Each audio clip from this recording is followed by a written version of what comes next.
So do you guys remember how a few days ago I made a video about paying rent with Flex? I received an email response to that video and it helped me understand the behind the scenes elements of running this kind of business, the landlording business. And it brought some things to my awareness that I guess I can relate to as just a basic regular consumer. That it's easy to kind of forget that businesses also have like their little nuances going on. So, what I'm going to do is I'm going to read the reply that I got. Just wanted to share it with you guys because I thought it was such a good response and I learned some things. So I'm going to pretty much reply slash react, but also I want for this to be a part 2 to that video, given the information present here that there was no way I individually could provide. I am told that the use of the app and the dislike that it exists is understandable. Like many things, if used wisely, it can be beneficial, but also understand that it seems like they take advantage. First, most apartment complexes are not owned by individuals or families, which that's why I was trying to describe it more as the community instead of, oh, Peter Smith is the one making all the money from this. It's usually some kind of company. If you go to the website of a apartment complex, they say that they're owned by so and so properties, maybe LLC in some cases. I forget what title they have, but I have observed that it's not an individual owner. It's like a bigger company kind of owner. It's not even a person. Just like companies, big companies, Walmart, sure, they may have this one family that are the major stakeholders, but it's not like they necessarily just own the place, because once you become something bigger like a corporation, you as an individual, your power diminishes somewhat. And quick side note, in addition to my side note, when I was in school, I remember in one of my classes, social studies classes, somebody brought up the fact that this country is starting to feel like we are treating companies like they're living, breathing entities, that we're worried about their subsistence more than our own. And that always hit me. They are usually owned by investment groups. Many people put their money in and they'll benefit or lose accordingly. There is usually not tons of money to be made. Now that surprised me a little bit because considering how big apartment complexes are, I figured that they had to have that so that because leasing is a continuous revolving door in some cases, it makes sense because you want to make sure that there's other occupants as you lose a handful of occupants. But it always seemed to me that because I've always been under the impression that owning something like a house is your path to wealth, then I looked at it as, well, why would individuals who have places, rooms to lease out, not make a lot of money? But then the question that I have always had about apartment complexes is, when you develop an apartment complex in an area, do you own that plot of land? Because sometimes you could be running a business over a piece of land, but that piece of land belongs to somebody else. Land tax, property tax, income tax, utility tax, and a dozen or more other taxes have to be paid every month, and then more yearly when you pay income tax. And that makes sense because as a regular individual consumer, I may not necessarily relate directly to land tax, but as someone who owns a car, I know what it's like to pay property tax. I know what it's like to pay income tax. Trust me, that's the tax that I think kills me the most. Utility tax is another one that I see when I pay my utility bills. I know all of this because this person's father used to own properties. It was always a nightmare.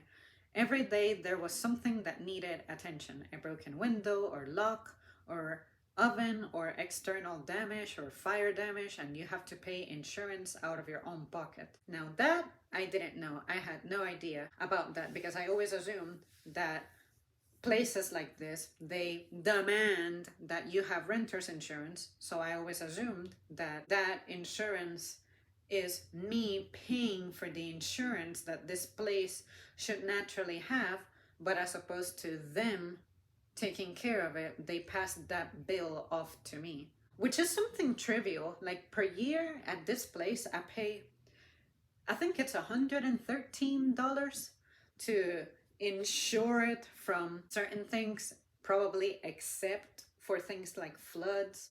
I tried reading the contract of that thing and it was just not making a lot of sense to me. I just know that I told myself, I'm going to comply with having insurance in this place, but I better live as if none of this is insured. Because I think that it's insured for the place, for the property, for this community of apartments, but I don't think my stuff, myself, my valuables are part of this insurance stuff. I'm not even sure what this insurance is supposed to really protect me from. You cannot use rent to pay your bills or taxes or insurance. That comes out of your pocket. Rent usually goes to paying back loans for repairs, fees, etc. And see, that always made me have questions, which is I can put an unlimited number of maintenance repairs, right? And I know that that money has to come from somewhere because occasionally there might be a repair that may require something like a new appliance. At my old apartment, I had my entire fridge replaced. That is probably going to amount to, let me guesstimate the price of that fridge. Maybe it was $400. My rent paid for a portion of that, it feels like. Ultimately, I overpaid because I had that old fridge that my apartment came with, my old apartment had installed. I kept that mug for, how long did I stay there? 8 years?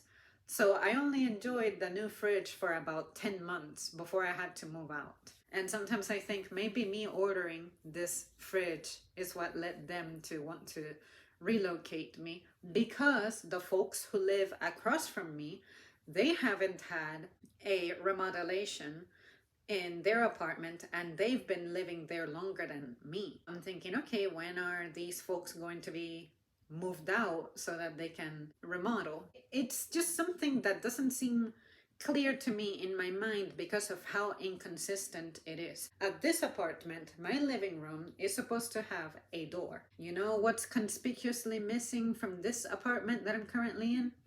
A door.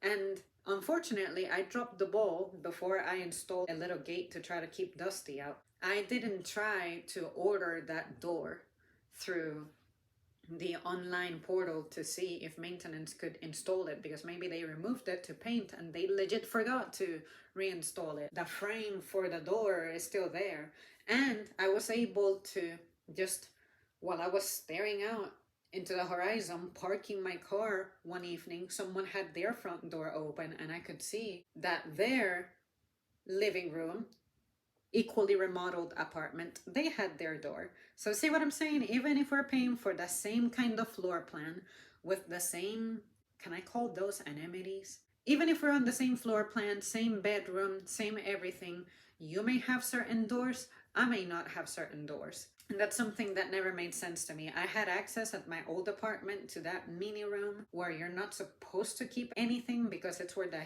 water heater is at, and the one of the pieces of the air conditioner unit is there. My fire extinguisher, for example, I know it lives there because in my old apartment, that's where we kept it. But at this apartment, that door is locked. I don't have access to that. It doesn't even have a knob. Maintenance has to come here with their key and open that door. So I'm thinking, okay, if I have a fire, am I supposed to dial the office to be like, hey, come here, open this door so that we can retrieve the fire extinguisher so that I can start to maybe control this fire before I call the fire department? No, I'm gonna have to go straight to calling the fire department and pray that they're available and close by. Those inefficiencies, it doesn't make any sense. You're telling me it did not occur to anyone that if you have a fire extinguisher at this place, that maybe it shouldn't be behind a lock that only you have access to. So with that little detail, the reason I shared that detail is because that's the part of this business that makes me feel like some stuff is just done in bad faith. Consistency across the apartments that are similar meaning that the only thing that changes is the floor plan is the same, but maybe the placement of the stairs. With my neighbor, their stairs would be to the left, my stairs are to the right when you go in through the front door, but it's the same floor plan. We don't have a washer dryer connection, stuff like that. So we are the same apartment, just similar because of the placement of certain things changing a bit. In my apartment, the bathroom would be to the left. If you're in my neighbor's apartment, then theirs would be to the right. It just, inconsistencies like that just make my brain want to create an opinion. Anyway, I just decided to ramble about that to give you an additional detail to what it's like to live in an apartment like this. It is not one person becoming super rich off people's rent. Every time you have to fix something, someone has to do it. They must be paid. Liability insurance for them must be paid. Same with materials and time. Funny that you mentioned that, because I have always wondered if the folks who come over to fix things, they seem to be employees of this apartment complex, but I'm not sure if they are employed by the apartment complex directly, or if they, even though they wear the logo of this community, actually are contracted by our folks, and then they wear a uniform representing our apartment complex, but they're actually trained and deployed by another company. It's like when you place an online order for food. If you use Uber may be the delivery people, but Uber is not who cooked your food. They are the ones who brought it to you. So maintenance. Are they actually originally employees from this community, and all they have is their education with them, and the community has had the supplies and materials for them to make easy repairs? Or are they just like the plumbers and other companies, like the painting people? I know maintenance doesn't do the painting, but do you have to contact them and hire them on the side to come over and take care of that? Yeah, so that area, it's like, oh, now that you mention how these people need to get paid, which makes sense, they are workers. All of us as employees, we need to be insured one way or another, because we are a human resource. We need insurance. That makes sense. But the way that the costs of that is divided up, it makes sense when you have it broken down and explained to. That little nuance that I just shared, it's not very clear. Most invest in them for tax write-offs as losses. Also, if you spend tens of thousands or more renovating, you may not recoup all that money for years. Remember, the landlord pays taxes on the renovation, and if they raise the rent, then they pay more taxes on that too. As for the app, I think they mean if they can help you stick to a regular payment schedule, then it's beneficial. You don't have to pay late fees and processing fees for late fees, and you're less tempted to say, fuck it, I've paid half and not budget for the other half and spend carelessly. Yeah, I did consider that for a minute. The first time I was thinking about this, I thought, well, at least they only commit to paying half of it, and then you should be ready to pay at least just half of it, because otherwise you may treat this like a credit card, to where you can let it stack and mount loads of debt. Some people may never even pay that off. Well, at places like this, they're like, we're not gonna play that game. At the very least, pay your half. And if you don't pay your half, then you're in trouble. But again, I just cannot help but focus on the fact of what the primary consumer and primary residents of these apartments are like. They are usually people who don't have much going on for themselves. Sure, there may be the occasional folks who may be here temporarily, and they may be getting support from somewhere else. Like, I know a few people here who, it's like a couple, and they're both in college, and they're not necessarily working or anything, or they may work part-time, but then they get the rest supplied by family. Like, we have circumstances like that. But for the rest of us who don't have that type of thing going on for us. It really feels like bad faith. And just why attach a fee to something that has to do with how to make money go from one place to another? This fucking stupid place used to take money orders and checks as payment. Now they don't. They stopped that about 5 years ago. And then I thought, great, just another way to unnecessarily complicate my life. As someone who doesn't like to go to Walmart to buy a stupid money order, I thought it was cool that I had an option to pay online. But of course, just like everything, as soon as they launch the program, you start seeing the places where it's broken. And I had an issue to where one of my payments did not go through, and then they were trying to say that I was late with my payment, and I was like, butch, examine my attempts at submitting this payment. Something told me to screenshot it since it's the first time I'm trying this. Look at the screenshot date. Look at the date of the attempted transaction. Fuck you. I'm not going to be penalized for this. They ended up waiving that penalty and being like, yeah, sorry, like, we understand that this is a new system and maybe we're gonna run into some problems. And I'm like, yeah, you are running into a problem and you're doing something about it because you're seeing my face right now. But had I not said something, was I supposed to just take that if I didn't have the evidence to show you that I tried, but your fucking system wasn't taking it? Would you have also said, you know what, Sweeney, we figured that maybe the system was gonna trip, so yeah, we're not gonna take this fee seriously. Like, no, you were going to apply that fee to me. But because I speak with evidence, you had no choice but to withdraw your shit. So because of those experiences that I have had throughout my life, in which as a customer, as a consumer, as a tenant, I have had to prove my innocence so much, all I think about is when something that looks like a tool that could alleviate misery somewhere, but it has a catch, and that catch is in the form of a fee, I'm like, you fucking bastard. You just gotta find a way to somehow incorporate a way to take more money from something that shouldn't have a fee attached to it. That's where my pissery comes from. And this person concludes with, not budget for the other half and spend it carelessly. Does that make sense? I'm not trying to be an asshole and defend exploiting the poor. I could tell you stories. When I received this response, I really didn't have that reaction like, oh, you're actually defending the business people, right? None at all, because as someone who actually takes the time to talk to my managers, I have asked them questions about what it's like to run the department. It's very easy for me to be like, Manager A, I need receipt paper. Manager B, this scanner broke. We need a replacement. They gotta go on the computer, file the repair or the replacement thing. They have a budget for that, for how many repairs they can submit. Then they have to submit that upstairs to upper management to determine if that is something that we still have the budget for. Because let's say that it's a $1,000 piece of equipment.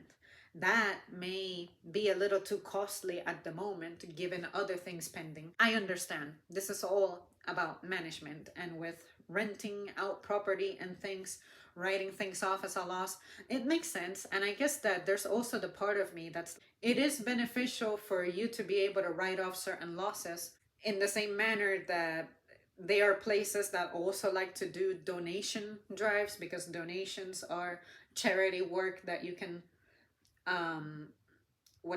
get tax deductions from.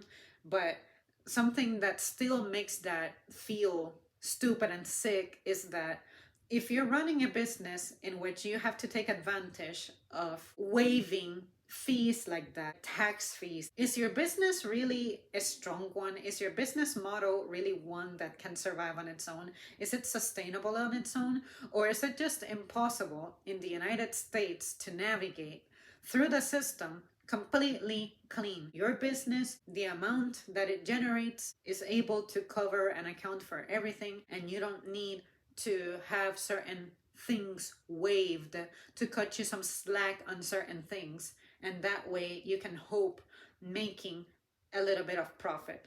That's the kind of stuff that I've never been very clear on when it comes to constructing anything, really. Is there such thing as a way of having a business that's just clean from loopholes and all those nuances? So that's where I come from when I say things like this. Why buy up land that you're just going to lease out for people to build things on so that they have things to sell or lease out to people? You see the apartment people, but the apartment people have their managers, and then those managers have to respond to other managers, and those other managers have other managers to respond to. See what I mean? You never get to really interact with these clowns face to face because they're so spread out. They're responsible for so many things. But how do you clarify this? And the fact that this is a group business, like what I was told here, that this is a investors club making this business possible, again, that is something that is just so nuanced for me, so confusing for me, that makes me question the validity and the intent of these businesses. You're just trying to own this to have something losing for you, but you still own something, as opposed to just setting people up with their own place to just own and live in. And maybe that would be much more efficient than having a housing business. How about if you treat housing like it's a right for people? Like, I as an adult, I have a right to live somewhere, exist somewhere, as opposed to, oh, I gotta be at the mercy of whoever runs this shit, whoever owns this shit. See what I mean? That to me is what makes it seem like bad faith. I'm digressing. I just thought that I would share that, leave it out there so that you guys can also understand how it is that I get those initial impressions with a topic like this. But also remember, like I have said to many people before and many times on video, that whenever you leave a comment, I think it's great if you leave me things based on experience or based on any education and expertise that you may have, because that's how I learn the best. And for me, having it broken down like this, it was helpful because it helped me, I guess, bring to my awareness things that I already figure based on things that I observe. But when someone breaks it down and includes more things, more details that I individually did not necessarily conclude initially, I think it's cool. I think it's fun. It also helps with understanding what some of the people work with too. Like, say I could go to the office here of my apartment complex and give them hell all that I want over my experience here as a resident and the things that don't make me happy, but they have their people with their expectations to respond to, and God knows what that's like. And I can imagine that because every business ever, I look at it as it's the same dynamic as any other job in the world. Just like my mom with teaching. She has her teaching business, but she has to report to some clown who has to report to another clown, and that clown has to report to another clown who's getting orders from another top clown. And it's just this pyramid kind of cycle. I can understand that and I get it, but I just don't understand why that has to be the way of things. Why there have to be so many intermediaries. If there comes a point in which something that you own, a business that you're running, becomes too much for you individually to bear and own, maybe you have too many things on your plate, and maybe an expansion is not the brightest idea. But again, I'm digressing, because it's easy for me to, as an extremely simple person, I just believe in simple solutions, and that's evidently not something that's practical around here. So yeah, with that simple mind versus minds that are into these things that conflict with mine, I just wanted to share and illustrate with you guys how it is that maybe more people like me, more people with more basic kinds of mindsets and lifestyles struggle to exist around here. Well, there you guys have it. Thank you so much for tuning in. Please let me know your thoughts. I am incredibly excited to read about topics like this because, like I've said before, I'm not going to hide the fact that I'm ignorant about a lot of things, and I will always find great pleasure venting and bitching and moaning about the things that I simply disagree with and feel like it's just a bunch of goblins out here. But at the same time, when you break it down, I can be like, oh, okay, I understand the burden of a business existence. But is it a necessary burden? And if it's not a necessary burden, why isn't it something that is easily fixed? All right, guys, I'll see you soon. Thanks for watching.